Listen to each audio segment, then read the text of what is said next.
Turns out a Week 14 game against the NFL's worst team, the New York Giants, could be the most important win of New Orleans Saints interim head coach Darren Rizzi's audition. We got all that and a little bit of lagniappe for you on today's episode of Locked On Saints.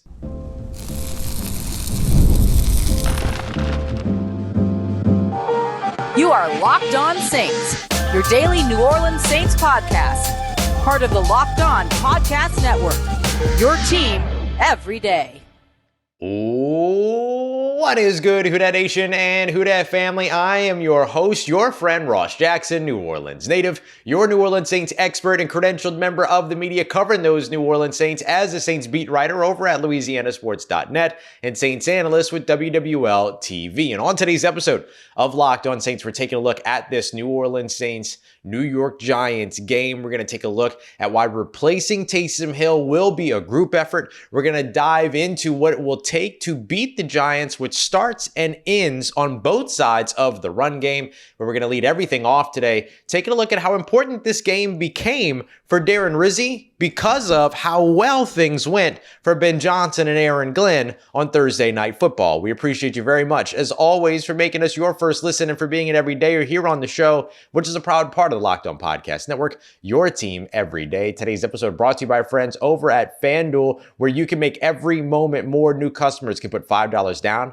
and get $150 in bonus bets if that $5 bet wins. All you got to do is head over to FanDuel.com today to get started. The New Orleans Saints are going to be looking for their next head coach this offseason, and obviously interim head coach Darren Rizzi will be a big part of that conversation, especially if he can get back on the winning ways that he started with a 2-0 start before the loss to the Los Angeles Rams last weekend. Now, here up against the New York Giants, it might end up being one of Darren Rizzi's most important victories over the course of the stretch, and might be the most important game he's played just yet when it comes to that, because he'll be immediately compared by every Saints fan and every national analyst, all that, against what just happened on Thursday Night Football, where defensive coordinator and former defensive backs coach Aaron Glenn pioneered a fantastic defensive game plan up against the Green Bay Packers. Yes, gave up 31 points, but still pioneered a very, very good game plan there, considering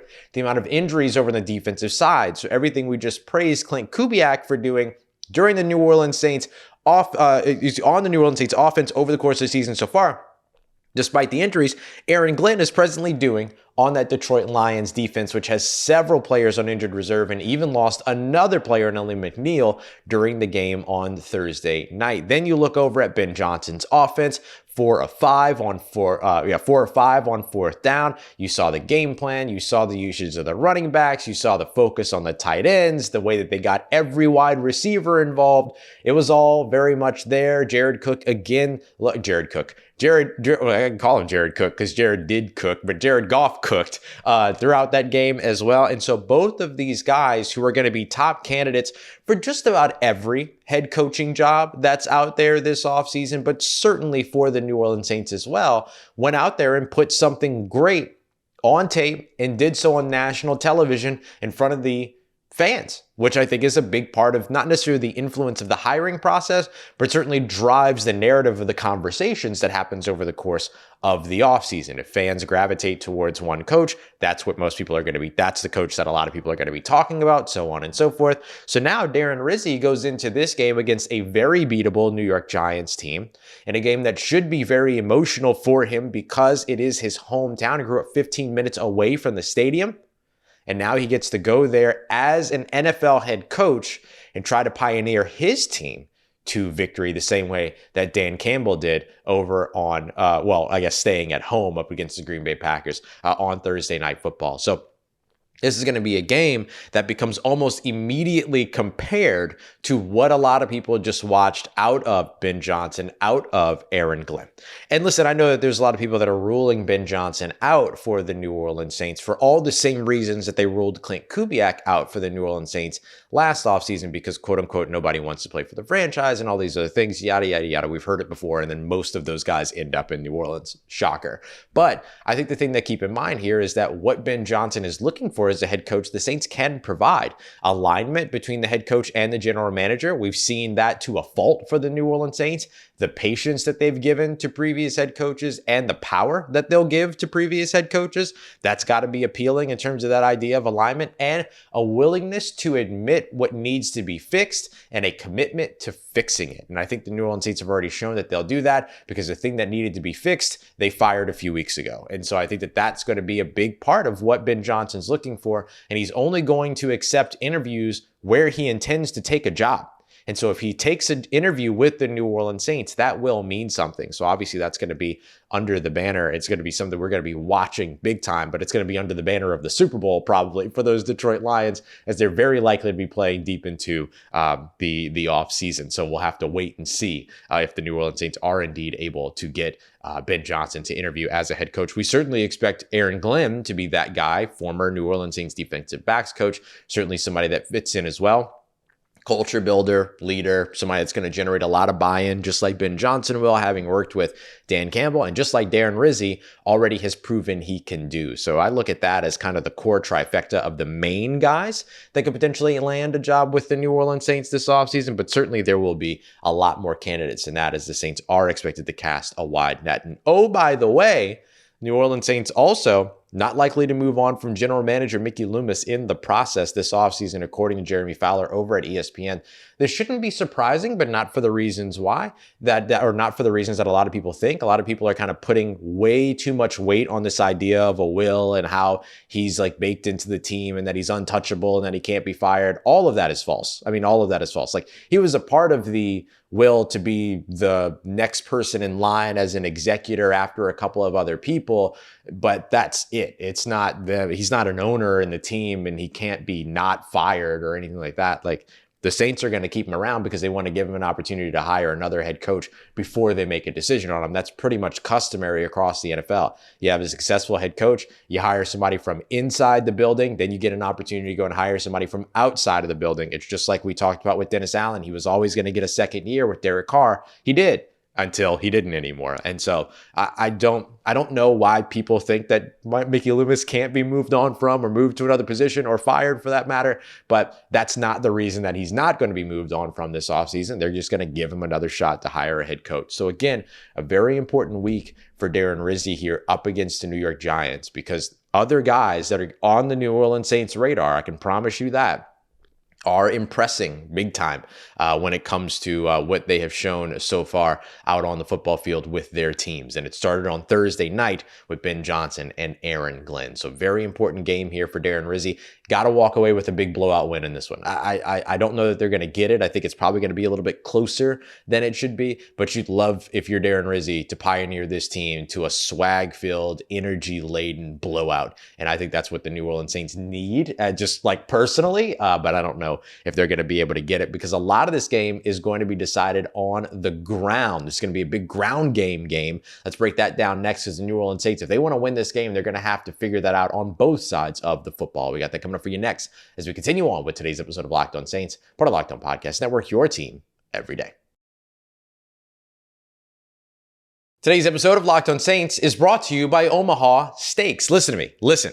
You do not have to be a bad gift giver anymore. You don't have to be the person that buys socks. You don't have to be the gift card guy. You can finally step your game up as a gift giver the way that I did with one of my go-to holiday gifts, Omaha Steaks. I absolutely love it because nothing delivers comfort and quality the way that Omaha Steaks does. Guaranteed perfection in every single bite. Who doesn't like a box of meat showing up at their house, huh? And you can go ahead and provide that for a very happy family. These legendary steaks are mouth-watering. Their desserts are mouth-watering as well. You can save 50% site-wide for a limited time at omahasteaks.com right now. Plus, our listeners are going to get an extra $30 off with promo code NFL. That's 50% off at omahasteaks.com.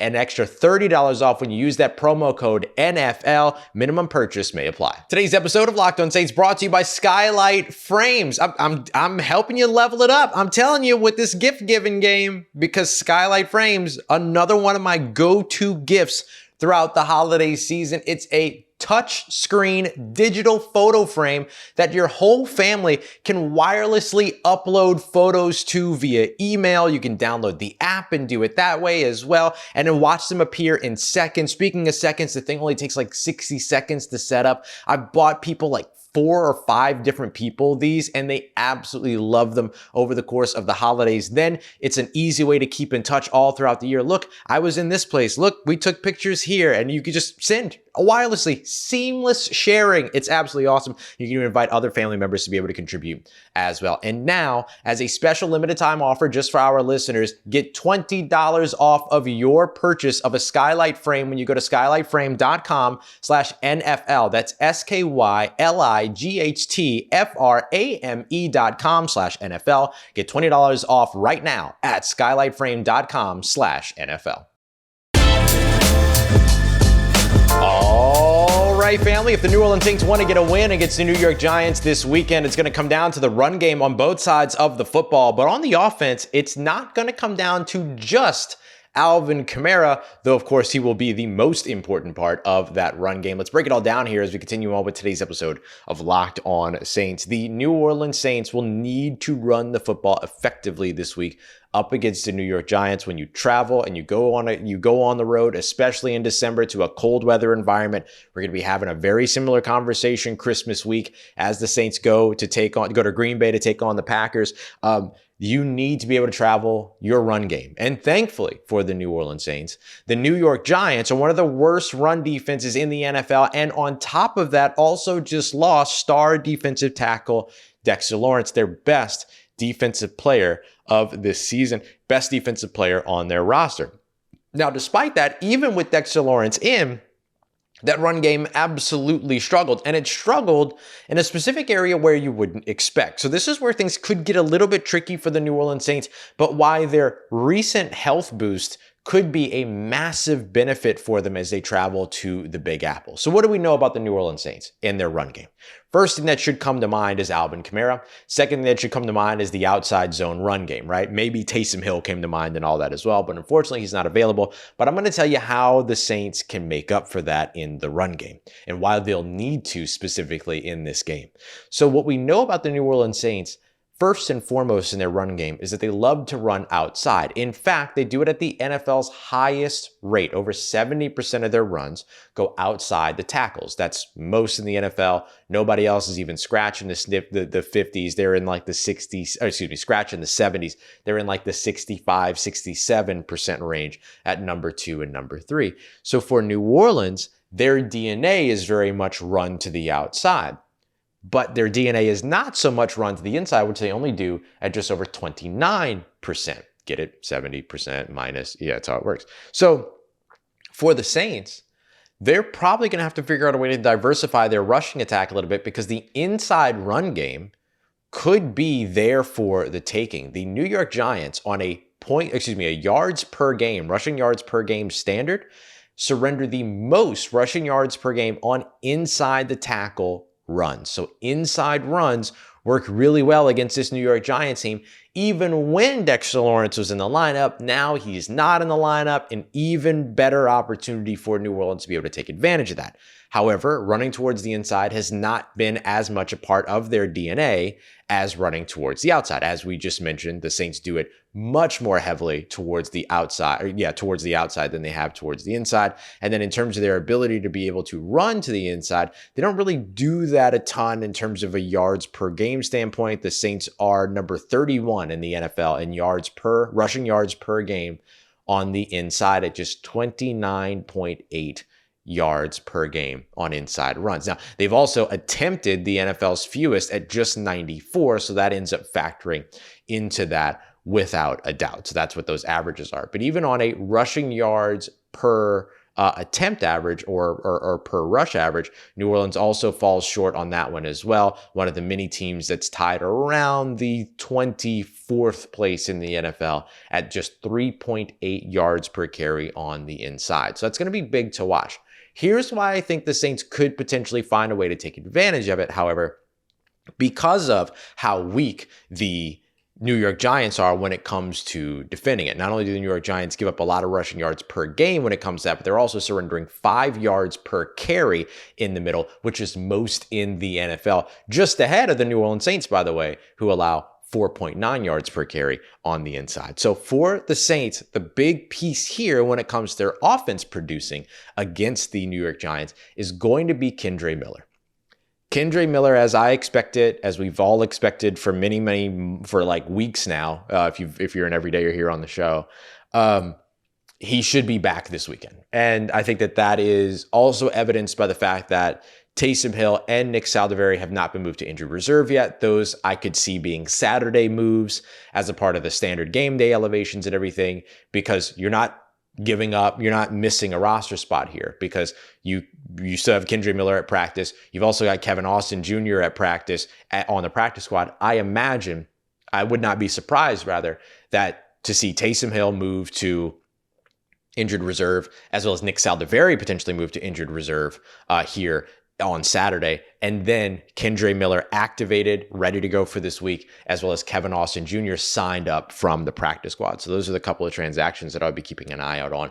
We'll see if they happen, but as I understand it, that should be a part of the equation on Saturday, potentially Friday afternoon, some of those moves getting started as well. We will see. So anyway, Kendre Miller has to be a big part of what the New Orleans Saints do on the inside. So that's going to be a big thing to watch, is his contributions when it comes to that area of the field. That's where you're going to be able to need to be able to mix in a little bit of what you're trying to see without Taysom Hill, who provided that inside run game that complemented so well Alvin Kamara, and, making sure that they're complementing that outside run game and all those other pieces. So I think those are going to be the big things that you're going to be watching for in this one. Just looking at the rushing yards in terms of what Kendre Miller has done so far this season on the inside. Kendre Miller averaged on just 4 carries, because it was a small sample size for him earlier this year,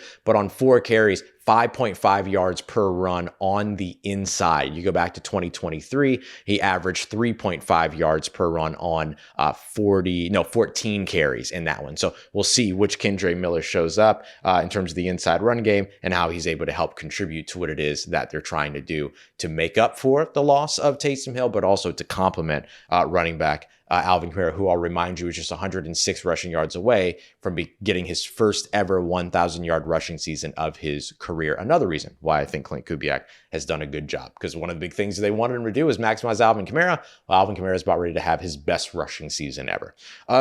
The other part that we have to look at, of course, is the Saints' run defense. Now, I mentioned it already that the Saints' run defense, 4.9 yards allowed per carry on the inside run. That's huge for defending against Tyrone Tracy and that New York Giants rushing attack, which is number 4, in the NFL in rushing yards per game on the inside. So that's going to be a big thing that the Saints are going to have to watch out for. Will Tanoh be available? Will he not be available? I'm not sure. And so could he be somebody that helps them out if he's available? Maybe. But otherwise, the Saints are going to have to find a way to get stronger on their interior offensive line and win those battles on the interior instead of getting moved off the line of scrimmage and allowing what is right now the NFL's most yards per contact per rush, or yards before contact per rush. So that's going to be a big metric to follow throughout this game. Whoever wins the rushing battle, I think whoever wins the rushing battle in this game wins this game. Coming up next, how are the New Orleans Saints going to be replacing Taysom Hill? Well, it's not just going to take Kendre Miller. It's going to take a litany of other players. We got that coming up for you next as we continue on with today's episode of Locked On Saints, part of Locked On Podcast Network, your team every day. Today's episode of Locked On Saints brought to you by IceShakers. Let me put you on game. I've been trying to put you on game. These are the great gifts. Right now, IceShakers, the best workout bottle out there. Stainless steel, excellent. No little steel ball on the inside rolling around either. The IceShakers are absolutely awesome. Great workout bottles, great water bottles as well. If you just want to fill them up with water, keeps everything cold forever. Absolutely love these. And now, because they're licensed with the NFL, NBA, NHL, and MLB, and NCAA, you can get team branded bottles to support your team. And there's no better way to do it than with the workout bottle that's created by and used by the Gronkowski brothers. So you're trying to get swole like the Gronkowski brothers, well, IceShakers might be able to help you get there. So go and check them out today. You can order your team branded gift or for yourself over at IceShaker.com. Use the promo code LOCKEDONNFL. You get 25% off of your order. IceShakers, support your local team and your favorite teams with the best branded workout bottles on the market. IceShakers. Today's episode brought to you by our friends at FanDuel, where you can make every moment more. Tackle the rest of the NFL season with America's #1 sportsbook. Right now, the New Orleans Saints favored 4.5 points on the road up against the New York Giants. You can get in on that action. You can also take anytime touchdown scorers like wide receiver Marquez Valdes-Scantling. Running back Alvin Kamara is a really good one to lean in on this one. And maybe you're feeling pretty good about his rushing yards, all those other things. You get in on props, odds, lines, and more over at FanDuel today. Just download the FanDuel app, and you're going to be able to take a look at live betting, live stats, play-by-play, all of that, all in the same place where you place your bets. And if you're a new customer, all you got to do is put down $5 for your first bet, and you'll get $150 in bonus bets if that first $5 bet wins. That's at FanDuel.com. That's where you're going to want to go to join today. You'll get started with $150 in bonus bets if your first $5 bet wins. That's FanDuel.com. Never waste a hunch and make every moment more with FanDuel, an official sportsbook partner of the NFL. Let's get it, Who Dat Nation. The New Orleans Saints are going to have to call in a committee of players to replace Taysom Hill. It is one of the hardest questions to answer, but it's one of the most prevalent questions right now amongst New Orleans Saints fans.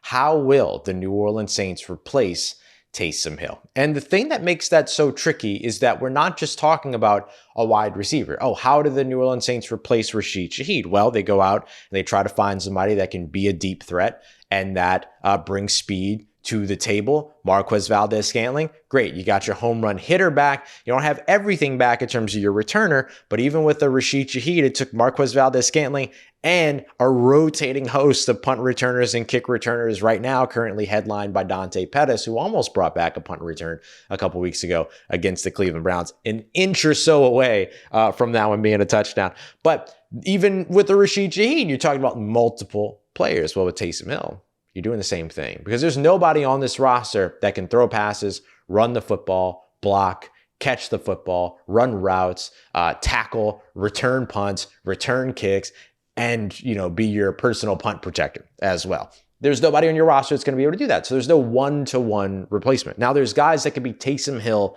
like, right? You can use Alvin Kamara in the backfield. You can line him up at Wildcat. You can play him in the slot. You can use him out wide.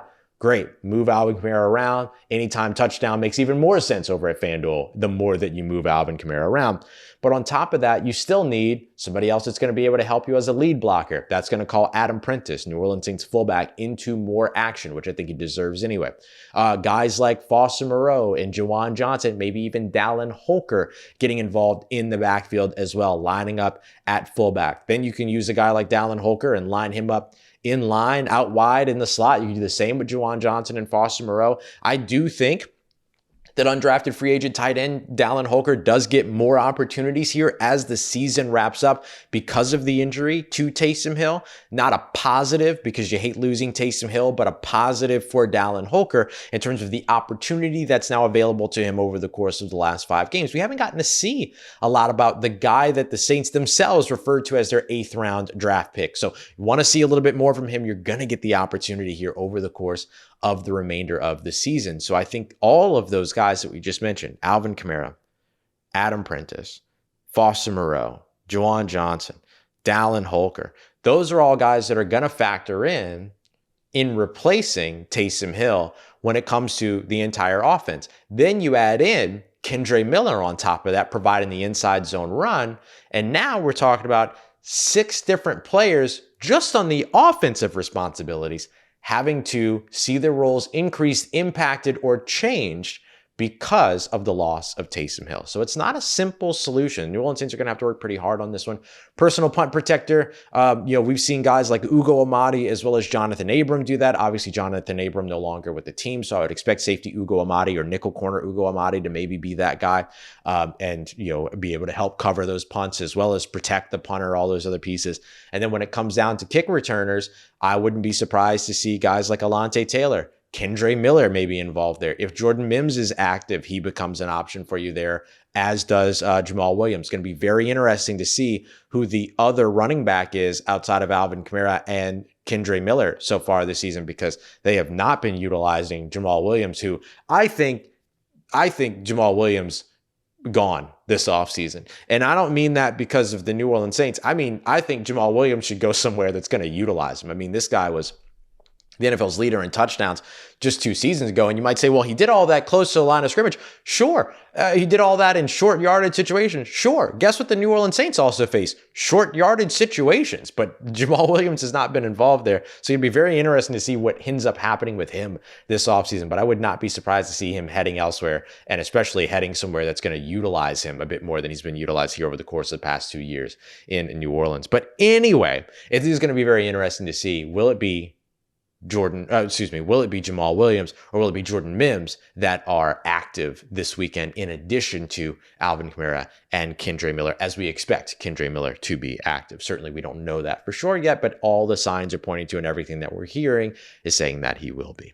So that's 6 guys alone on the offensive side that are going to be replacing. Then you have a group of players that are going to be punt returners, punt protectors, punt blockers, punt rushers, kickoff blockers, kickoff returners, all that end up kind of having to come in place of Taysom Hill as well. It was interesting the other day, Derek Carr during his Wednesday press conference talking about how there are a couple of players that they can still run the Wildcat with. I think a lot of people turn their nose up at that, but we've seen it is the thing that was so interesting to me, was to see like the amount of like hate that comment got when we've seen Alvin Kamara take Wildcat snaps several times, not even just long ago. Recently, we've seen him do that, not this season, but we've seen him do it.